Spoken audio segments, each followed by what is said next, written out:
Oh my goodness, it is so early. It is 3:33 on the button. Those were my car doors you just heard lock. So, yeah, 3:33 in the morning. I'm on my way to work. I'm working across the state today. Long day. Got my own work. I've got a guy that I'm training with a whole slew of work for him, which is going to be slower, obviously, than what I do. And yeah, it's 3:33. I hope to be home by 9 o'clock tonight. So we'll see how that goes. I don't know. I'm not feeling great about it, but this is what happens sometimes, I guess, when you want to be important in relative importance, right? So, I mean, I took this opportunity to be a trainer. I don't know that I've got the title yet or the pay that goes with it, but I've certainly got the, we'll say, respect and responsibility of it. I don't know. We'll see. We'll see what this sounds like. Sorry, I'm going to be a little scattered here, more so than usual, probably for a little bit. But it's highway speeds on the microphone. It's a hybrid, so the engine will kick off every now and then, but it's still a noisy world, a noisy world. So yeah, you know what? Hey, it's St. Patrick's Day, 2021. And as of this recording, I'm still depressed, but I'm not dead.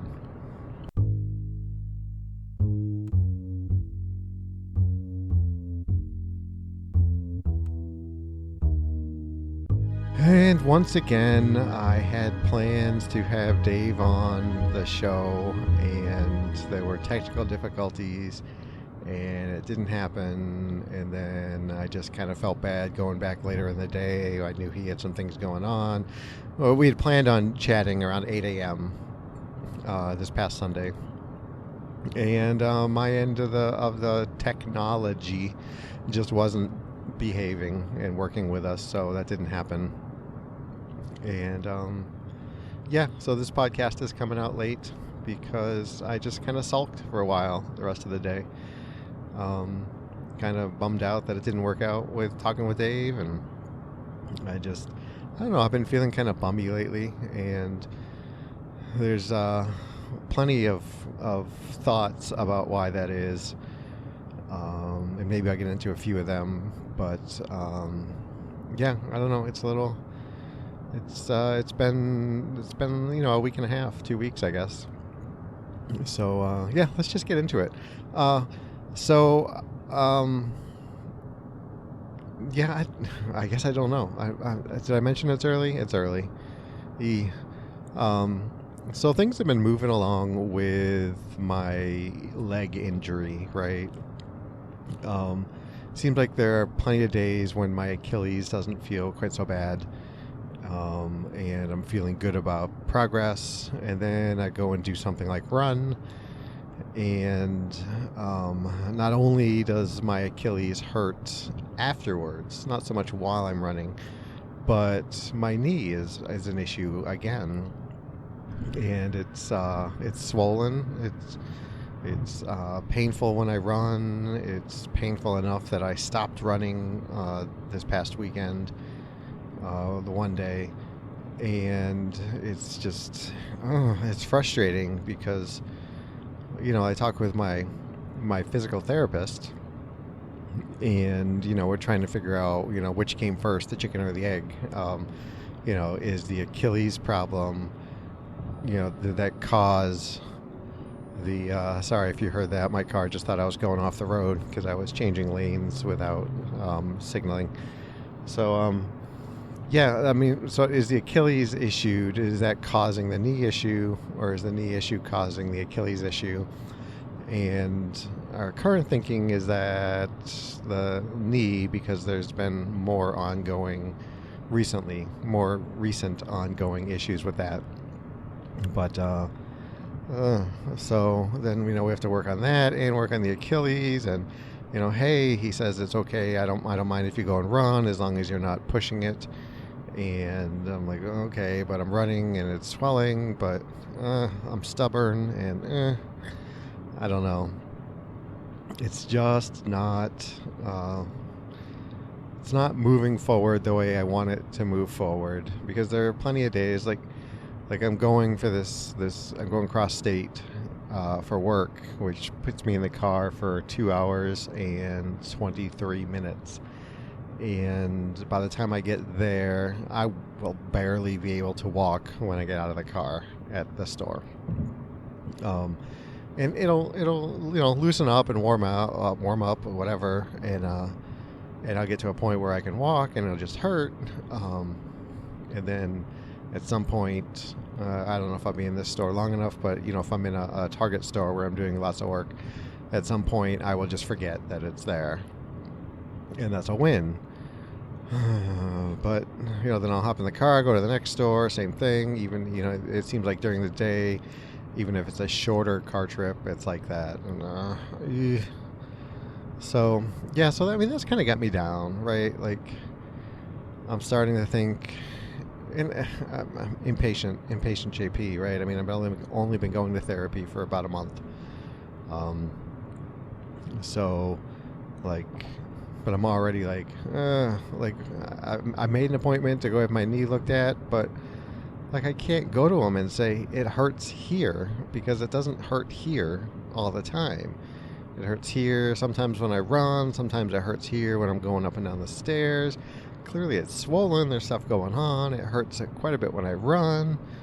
I don't know, it's frustrating.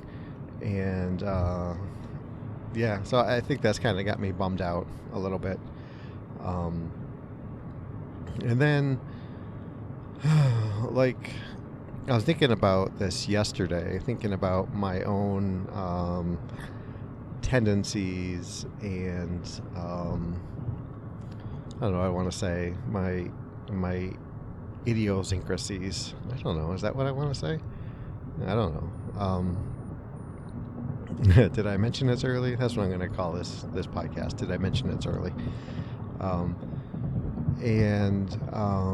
So thinking about my apprehensions and things that I don't really like to do, and having to talk about myself, says the guy with a podcast, is very difficult for me.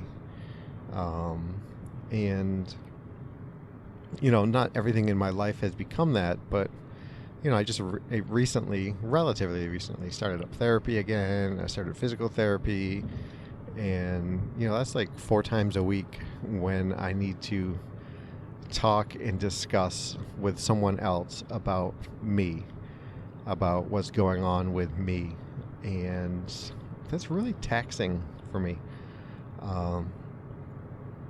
Just having someone question me, but saying question me sounds negative, right? It's just like, hey, tell me what's going on so I can help you, kind of thing. But like, I always feel like I'm trying to justify my existence in that moment. Like, why am I seeking therapy? Let me explain to you how screwed up I am. Why am I going to physical therapy? Well, let me tell you why it hurts, why my body is screwed up. I just feel like, I don't know, not like I have to put my worst foot forward, but I don't know. So my therapist says that she identifies part of my issue as imposter syndrome with different things, particularly around my experience with work just before the suicide attempt, where I was just, every time my boss would come and talk to me, I was just certain that he was either trying to test me to expose me for the fraud that I was, or was just going to happen upon the fraud that I was when I didn't have answers for the questions that he had. And I mean, she clings to that a little bit more than I'd like, but I mean, I think that goes hand in hand with the avoidant personality disorder, in that there's such a low self-esteem that why wouldn't you feel like you don't merit anything that you've got in your life, right? So how did I get to there? How did I get here? Ugh, did I mention it's early? uh, so, like, talking with her, like my therapist, it just seems like, I don't know. I even feel like this is how twisted it is. Like, I sometimes think while I'm in therapy that my therapist is going to realize that I'm not screwed up. That's how screwed up my mind is. That I'm afraid that my therapist is going to see that I'm a fraud with my mental illnesses. How's that? Is that meta? I don't know if that's meta. I don't understand what meta means. But yeah, this it's a bit of early morning introspection, and that's interesting. I don't, like, I'm worried about bringing that up to her. Like, maybe I should though, right? I don't know, but that's some wild stuff.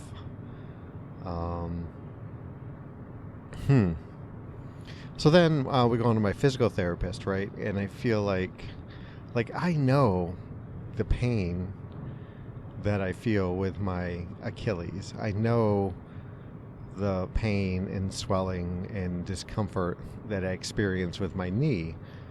And like, I feel like I have to walk a delicate balance between explaining this is what's happening with over explaining, like being someone who comes across as being worse off than they are. How's that for messed up? So, like, I don't want to come across as a complainer. There's that part of me, that the Larry Bird in me,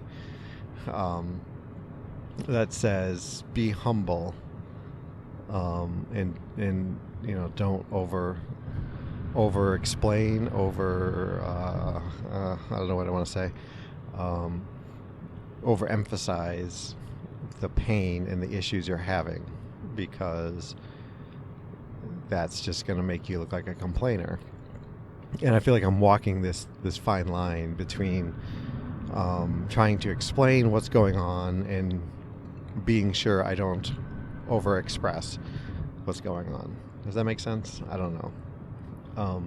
But anyway, so I've got, so I go to physical therapy 3 times a week, regular therapy once a week. And it's 4 times a week when I feel like I'm walking a fine line of proving that, yeah, I belong here.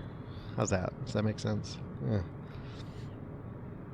And that's kind of taxing on me. And I feel like there's times I just feel like shutting down, and like I don't want to talk about anything else with anybody else.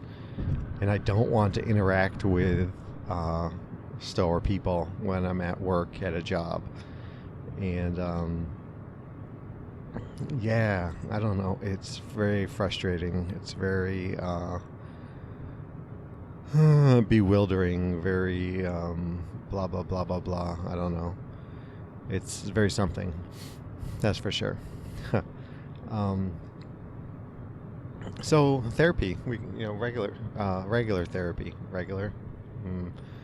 psychoanalytic therapy.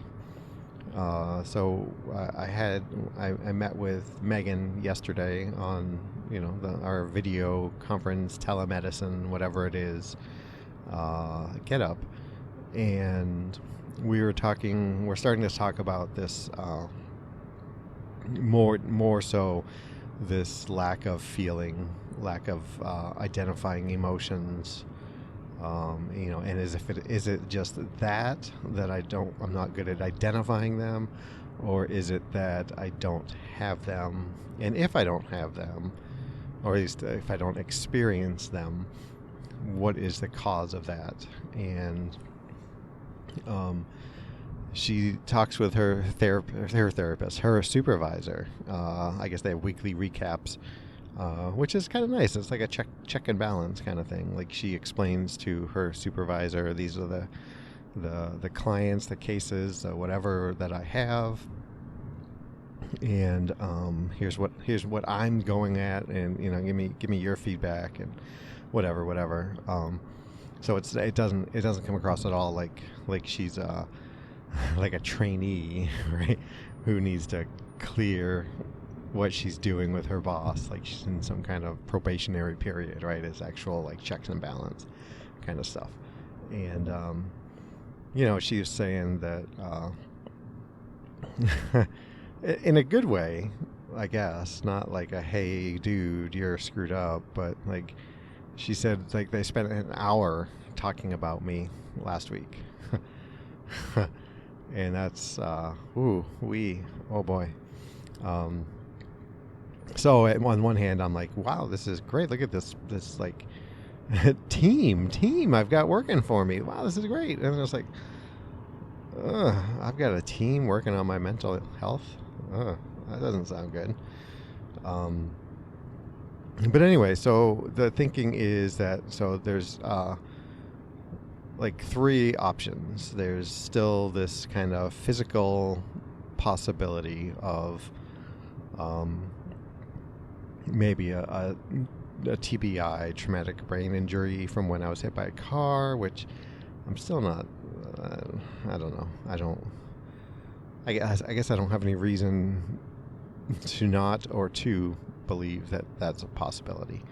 But I certainly have that apprehension. Apprehension is probably not the right word, but and then there's the possibility that there's like psychological trauma, in that the way Megan explained it is that there was just such a long extended period of time of being in this overly depressed state that somewhere along the lines, me and my mind, which I'm trying to parse out, that there's two parts to the brain, and there's conscious and subconscious, and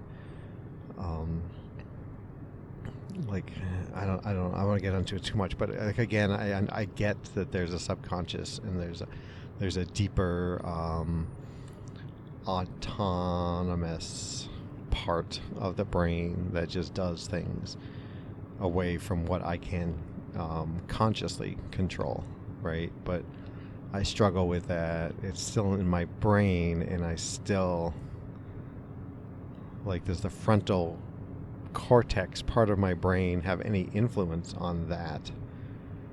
And I want to believe yes, but I don't know. And so me and my brain, or me and the rest of my brain, maybe I can say it that way. I don't know. But anyway, so that that tandem figured out that, no, you know what, we're better off if we just don't feel any emotions. So let's just cut them off from the get-go. So that's another thought process.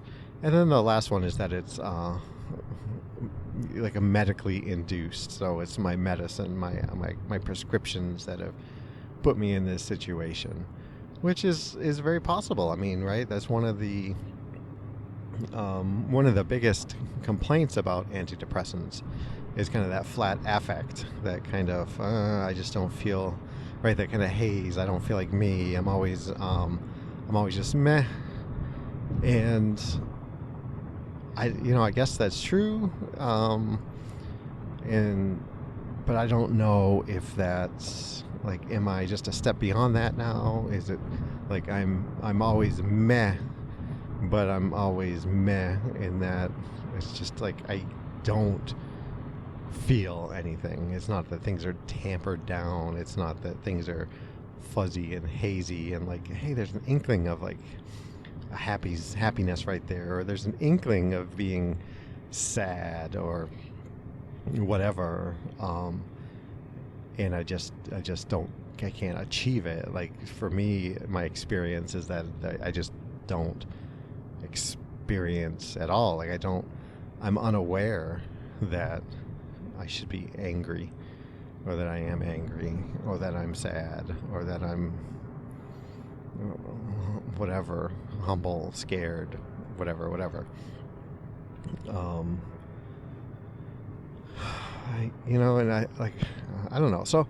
So we're talking about this, and Megan sent a referral in just last night, I think, for this kind of neurological brain scan kind of thing. And I think I talked about this before, and Nora and I decided, like, hey, if it's not going to break the bank, then we might as well check something off the list, right? Like, it's not this, or check it on the list and say, okay, this is what we've got. This gives us some information. This is, we can move forward from this. And yes, it's repairable. No, it's not repairable, but hey, we have an understanding. And, I've long said, like, even with my depression, like, what benefit, like, it would be a boon if I just knew why.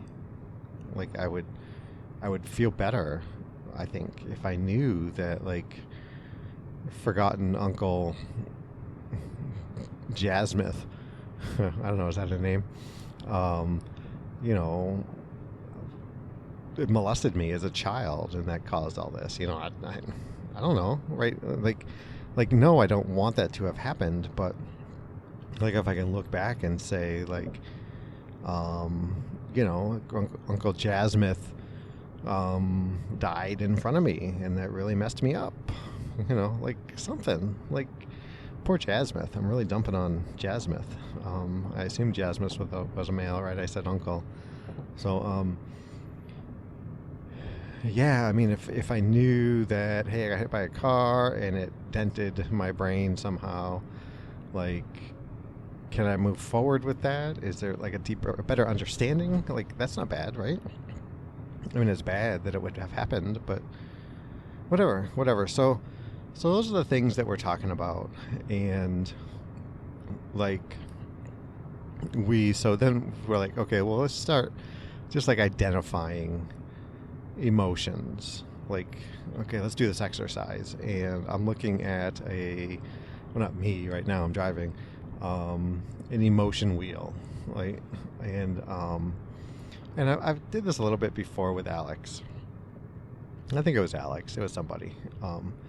And it just, at that time, it wasn't something that I could really glom onto and make progress with. But I've found one online that I like. I'm going to get it printed up and maybe a little bit bigger, and maybe laminate it and have it so I can look at it.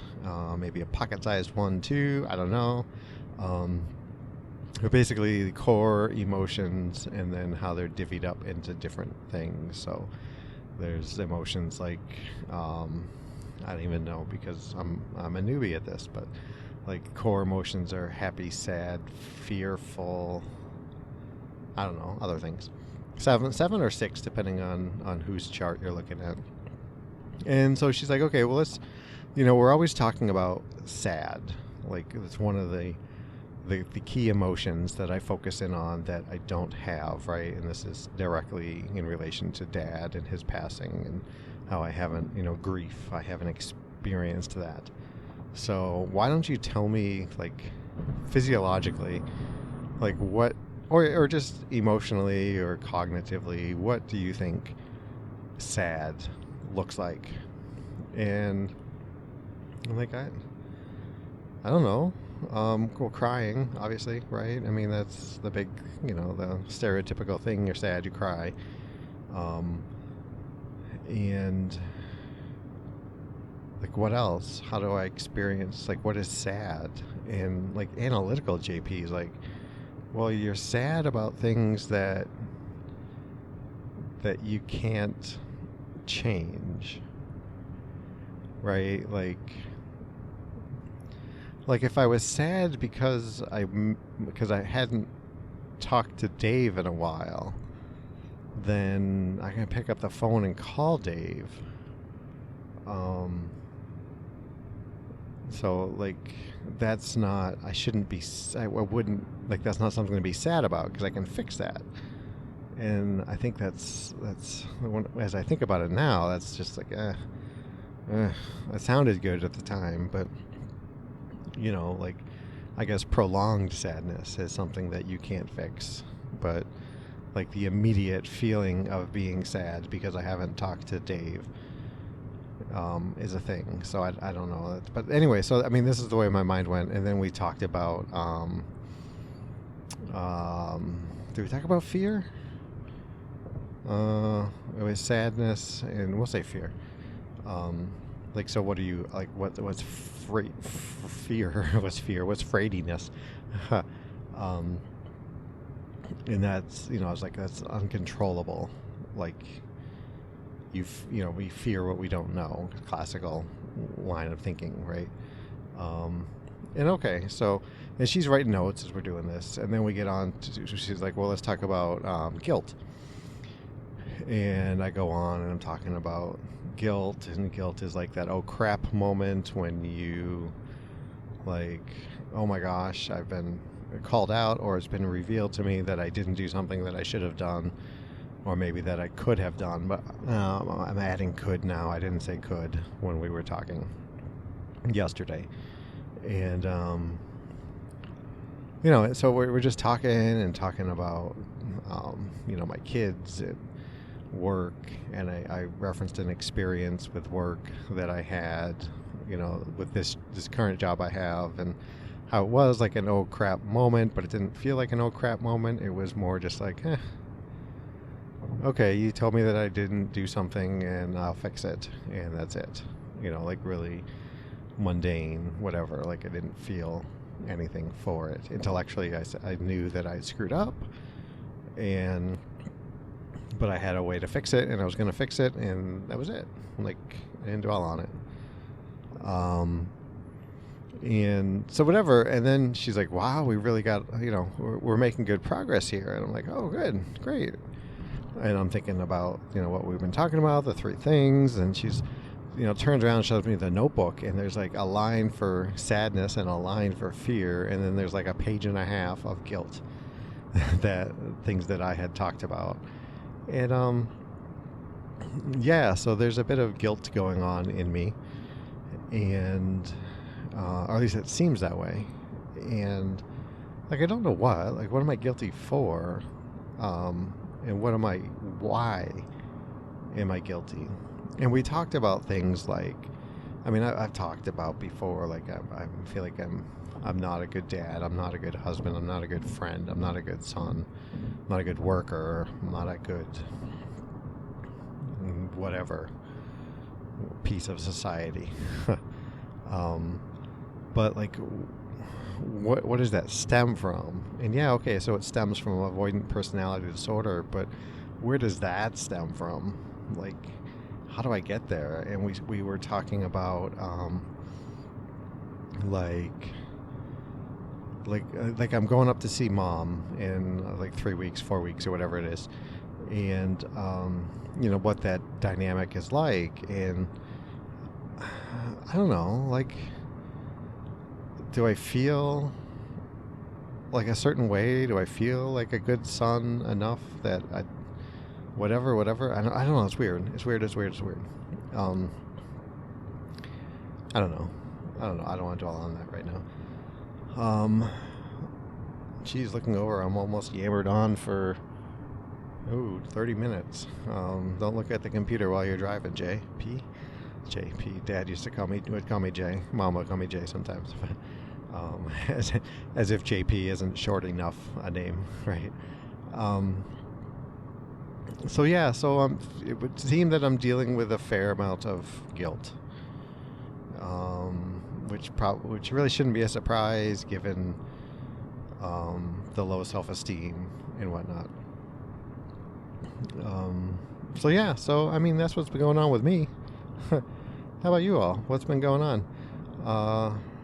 I got an email from a new listener, or at least a new responder listener. And I'll be honest, at the moment, I can't think of your name, my new friend.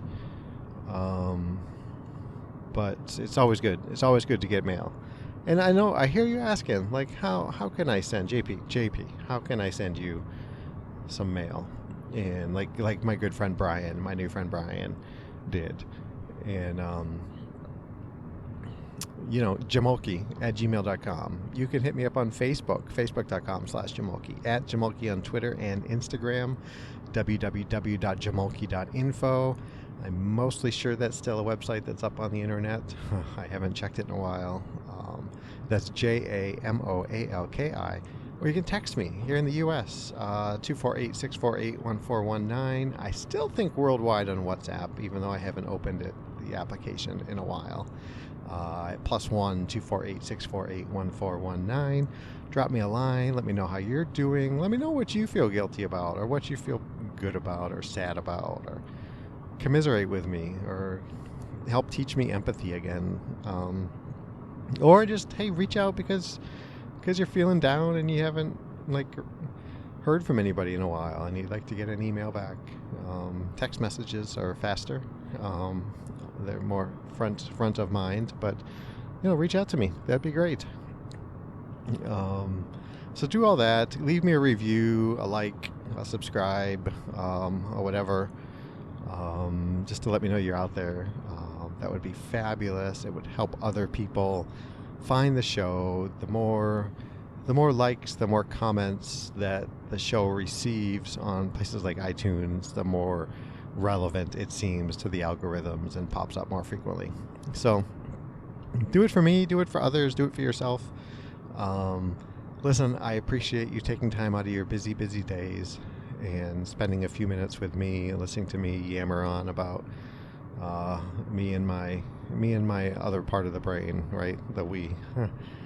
And until next time, everybody, thanks, be safe, and be well.